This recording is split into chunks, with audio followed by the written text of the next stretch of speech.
The Lord be with you. And with your spirit. A reading from the Holy Gospel according to Matthew.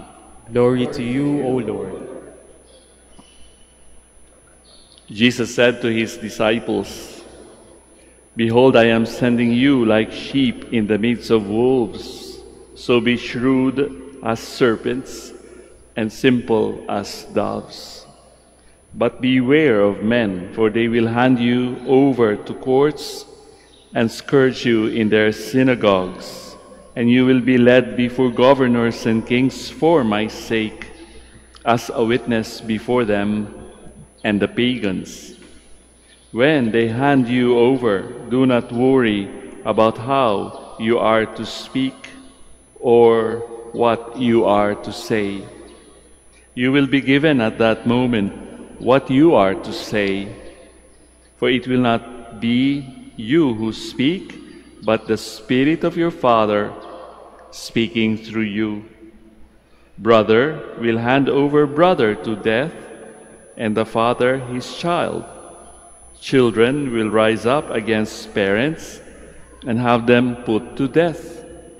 You will be hated by all because of my name. But whoever endures to the end will be saved. When they persecute you in one town, flee to another. Amen, I say to you, you will not finish the towns of Israel before the Son of Man comes." Friends, sisters, and brothers, the Gospel of the Lord. Praise to you, Lord Jesus Christ. Please be seated. Magandang umaga po sa inyong lahat. And welcome to the Minor Basilica of Our Lady of the Rosary of Manaoag. Today's passage that we read in the Gospel reflects the later experience of the Church as described in many parts of the Acts of the Apostles. Binabasa natin ito during Easter time, after the resurrection. And we have to take note that the Gospel of Matthew was written 50 years after the resurrection. And in other words, incipient stage or early stage of the church as an organized religion, ang mga panahong yon ng ating Panginoon. So nagsisimula pa lamang ang simbahan. Kaya nga, dinidescribe dito sa ating binasang Ebanghelyo that there will be persecutions, there will be challenges, and there will be difficulties. And the Lord said, "You are sent out like sheep among wolves." Hindi ho pwedeng magkasama yun. They cannot be together. So in a way, a Christian, a real disciple of Christ, has no defense. Why? Because we cannot do violence. Hindi pwede. Kasi sabi nga ng Panginoon kapag ikaw ay sinampal dito sa isang pisngi, ito pa isa, dalawa ang aking pisngi. So, that is the risk that we have to take because that is what the Lord told us. There are wolves out there eager to destroy us because despite our message of love, justice, and peace, we are seen as a threat to their activities and ambitions. Lalong-lalo na yung mga hindi naniniwala sa Diyos o naniniwala sa eternal life. In other words, their life is just earthbound. So there's nothing after dying in this world, tapos na. But the Christians, we believe in the resurrection and life eternal in God.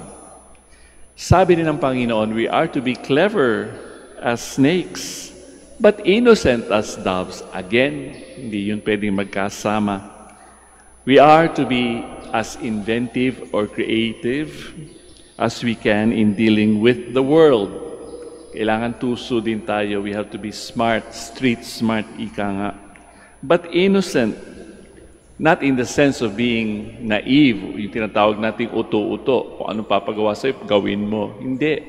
We have to be wise. Binigyan tayo ng sentido común ng ating Panginoon. So we have to use that God-given power that is within us. Di po ba? The end does not justify the means. As has happened so many times and continues to happen even in our time, followers of Christ, simply because they are His followers and for no other reason, will be handed into court and will be the victims of intimidation and torture. It happened in the early part or in the early stages of the church. It is still happening now. Perhaps not so obvious for us, pero yung struggle ay nangyayari sa individual followers of Christ. Sa akin, sa inyo, in the choices that we make. Kasi di ba sabi rin ng Panginoon you are going to suffer many things because of me, because of my name. Kahit yung mga prinsipyo natin, di ba, kung minsan we try to make compromises just to accommodate the values of the world. But as a true Christian, we have to witness to Christ by our deeds, by our words, by how we live our life. So, at the bottom line, at the end of the day, tayo rin ang maghuhusga sa ating sarili. Am I really faithful to Jesus?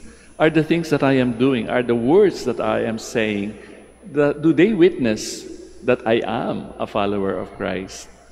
Sabi nga ng isang advertisement ng Pepsi noon, we seal our faith by the choices that we make. Yun ho ang ating panuntunan, yun po ang ating standard. Am I doing all these things for the recognition of the people around me? Or am I doing it for the love of Jesus? Pag-isipan po natin yan.